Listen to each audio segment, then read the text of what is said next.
Hello everyone, कैसे हैं आप लोग। Welcome to my YouTube channel.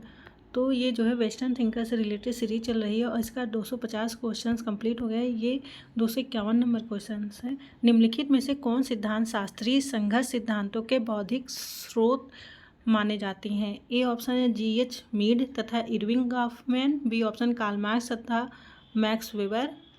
C option है इमाइल दुर्खाइम तथा हर्बर्ट स्पेंसर। डी ऑप्शन है एडवर्ड विल्सन तथा चार्ल्स डार्विन। तो इसका राइट आंसर क्या होगा।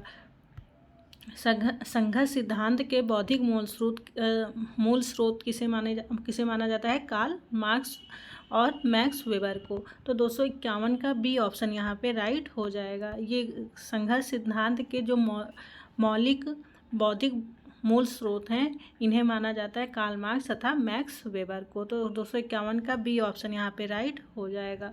फिर हम आते हैं क्वेश्चन नंबर 252 पर। क्वेश्चन नंबर 252 क्या है। खोजपूर्ण जांच के प्रकार्यात्मक एवं ऐतिहासिक प्रकारों के बीच किसने भेद किया है। ए ऑप्शन है रेडक्लिफ ब्राउन। सी ऑप्शन है पार्सन्स। बी ऑप्शन है दुर्खीम। डी ऑप्शन है मर्टन। तो इसका राइट आंसर क्या होगा। खोजपूर्ण जांच के प्रकार्यात्मक एवं ऐतिहासिक प्रकारों के बीच किसने अंतर किया है। तो इस 252 का बी ऑप्शन दुर्खीम इसमें राइट हो जाएगा। खोजपूर्ण जांच के प्रकार्यात्मक एवं ऐतिहासिक प्रकारों के बीच भेद किसने किया है। दुर्खीम ने। तो क्वेश्चन नंबर 252 का बी ऑप्शन यहाँ पे राइट हो जाएगा। फिर हम आते हैं क्वेश्चन नंबर 253 पर। क्वेश्चन नंबर 253 क्या है। सामाजिक उद्विकास की अवस्थाओं का विश्लेषण सरल यौगिक, दुगुनी यौगिक और तिगुनी यौगिक के रूप में किसने किया है। ए ऑप्शन है L.H. मॉर्गन। बी ऑप्शन है E.V. Tylor. C option Emile Durkheim. D option है H. स्पेंसर। तो ये क्वेश्चन क्या कह रहा है कि जो सामाजिक उद्विकास है उसकी अवस्थाओं का विश्लेषण जो है पहला सरल यौगिक, दुगुनी यौगिक एवं तिगुनी यौगिक के रूप में किसने किया है। H. स्पेंसर ने। तो 253 का डी ऑप्शन यहाँ पे राइट हो जाएगा।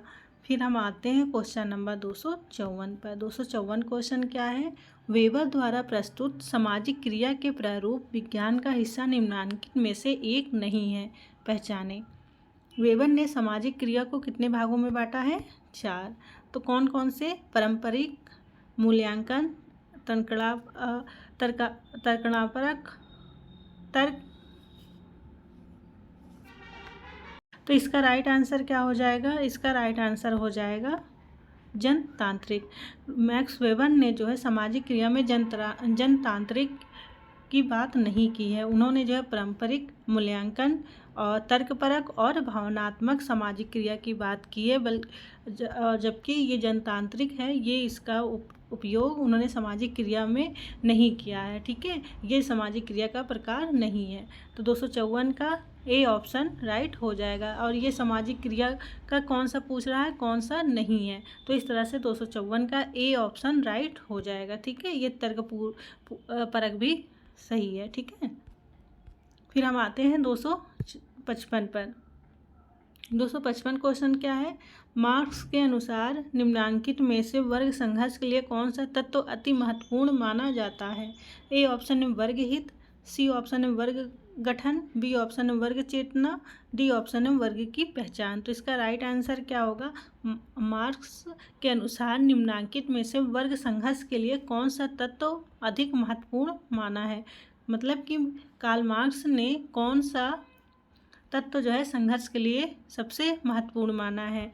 तो इसका जो है वर्ग चेतना राइट आंसर हो जाएगा। वर्ग चेतना को मार्क्स ने वर्ग संघर्ष के लिए अत्यंत महत्वपूर्ण माना है। 255 का बी ऑप्शन यहाँ पे राइट हो जाएगा। फिर हम आते हैं क्वेश्चन नंबर 256 पर। 256 क्वेश्चन क्या है। समाजशास्त्र में तुलनात्मक पद्धति या अप्रत्यक्ष प्रयोग का इस्तेमाल सर्वप्रथम किसने किया है। ए ऑप्शन है मैक्स वेबर। सी ऑप्शन है हर्बर्ट स्पेंसर। बी ऑप्शन है इमाइल दुर्खाइम। डी ऑप्शन है वी परेटो। तो इसका राइट आंसर क्या हो जाएगा। इसका राइट आंसर होगा इमाइल दुर्खाइम ने। इमाइल दुर्खाइम जो है इन्होंने समाजशास्त्र में तुलनात्मक पद्धति या अप्रत्यक्ष प्रयोग का इस्तेमाल सर्वप्रथम किया है। 256 का बी ऑप्शन यहाँ पे राइट हो जाएगा। फिर हम आते हैं क्वेश्चन नंबर 257 पर। क्वेश्चन नंबर 257 क्या है? निम्नांकित में से किसने परेटो की तर्कपूर्ण क्रिया की अवधारणा में अनुप्रयोज्य है? ए ऑप्शन है व्यक्तिनिष्ठ रूप से तार्किक क्रिया, बी ऑप्शन है वस्तुनिष्ठ रूप से तार्किक क्रिया, सी ऑप्शन है व्यक्तिनिष्ठ और वस्तुनिष्ठ दोनों रूप से तार्किक क्रिया, डी ऑप्शन है उपयुक्त में से कोई नहीं। तो इसका राइट आंसर क्या हो जाएगा? परेटो की जो तर्कपूर्ण क्रिया की अवधारणा है यह व्यक्तिनिष्ठ और वस्तुनिष्ठ दोनों रूप से तार्किक क्रिया को प्रभावित करती है। ठीक है, तो 257 का सी ऑप्शन यहाँ पे राइट हो जाएगा। फिर हम आते हैं क्वेश्चन नंबर 258 पर। क्वेश्चन नंबर 258 क्या है? कार्ल मार्क्स के विचार के अनुसार पूंजीवाद में लाभ की दर कम होने की आशंका रहती है क्योंकि ए ऑप्शन है वस्तुओं की मांग में कमी आती है, बी ऑप्शन है वस्तुओं के उत्पादन में कमी आती है, सी ऑप्शन है वस्तुओं के उत्पादन में वृद्धि होती है, डी ऑप्शन है पूंजीपति और कामगार के मध्य संघर्ष होता है। तो इसका राइट आंसर क्या होगा कि पूंजीवाद में लाभ की दर कम होने की आशंका कब रहती है? जब वस्तुओं के उत्पादन में वृद्धि होती है, मतलब कि जब वस्तुएं का उत्पादन ज़्यादा होता है तब वहाँ पे लाभ का दर कम हो जाता है। ठीक है, तो 258 का सी ऑप्शन यहाँ पे राइट हो जाएगा। फिर हम आते हैं क्वेश्चन नंबर 259 पर।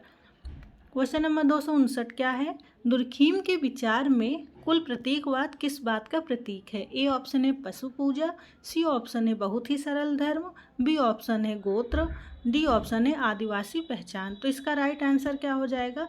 दुर्खीम के अकॉर्डिंग जो है कुल प्रतीकवाद किस बात का प्रतीक माना जाता है? तो अकॉर्डिंग टू इमाइल दुर्खीम ये जो है कुल प्रतीकवाद का प्रतीक गोत्र को मानते हैं। तो 259 का बी ऑप्शन यहाँ पे राइट हो जाएगा। और दुर्खीम ने किस जनजाति का अध्ययन किया है? दुर्खीम ने अरुणता जनजाति का अध्ययन किया है। ठीक है, ये अरुणता जनजाति कहाँ पाई जाती है? ऑस्ट्रेलिया में। और इन्होंने जो है कॉन्सेप्ट दिया है सामूहिक चेतना, सामाजिक और सोशल फैक्ट, सामाजिक तथ्य, और इनकी क्या कॉन्सेप्ट है, और द सुसाइड बुक, जिसमें इन्होंने आत्महत्या का प्रकार और सामाजिक अध्ययन किया है, और बहुत सारे और भी कॉन्सेप्ट इन्होंने दिया है। ठीक है गाइस, तो हम इसे विस्तृत आगे पढ़ेंगे। इसके बाद से फिर हम आते हैं क्वेश्चन नंबर 260। 260 क्वेश्चन है, कार्ल मार्क्स के अनुसार वर्ग चेतना की विशेषता निम्नांकित में से कौन सी नहीं है?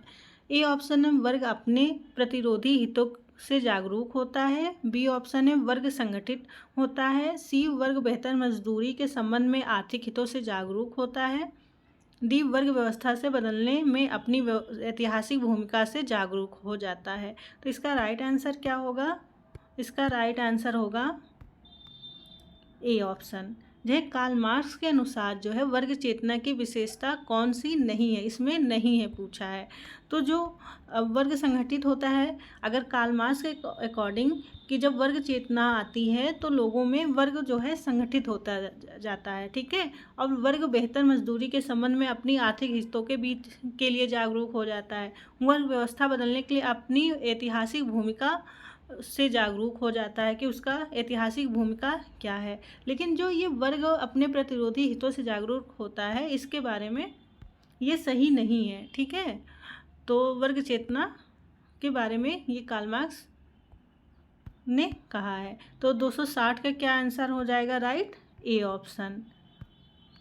तो मिलते हैं फिर हम नेक्स्ट वीडियो में, और पढ़ते रहिए, आगे बढ़ते रहिए, और वीडियो देखने के लिए थैंक यू। लाइक करिए, सब्सक्राइब करिए, और कमेंट करिए, शेयर करिए, और कुछ भी अगर आपको कोई क्वेरीज है तो आप जो है कमेंट सेक्शन में पूछ सकते हैं। तो वीडियो देखने के लिए थैंक यू अगेन।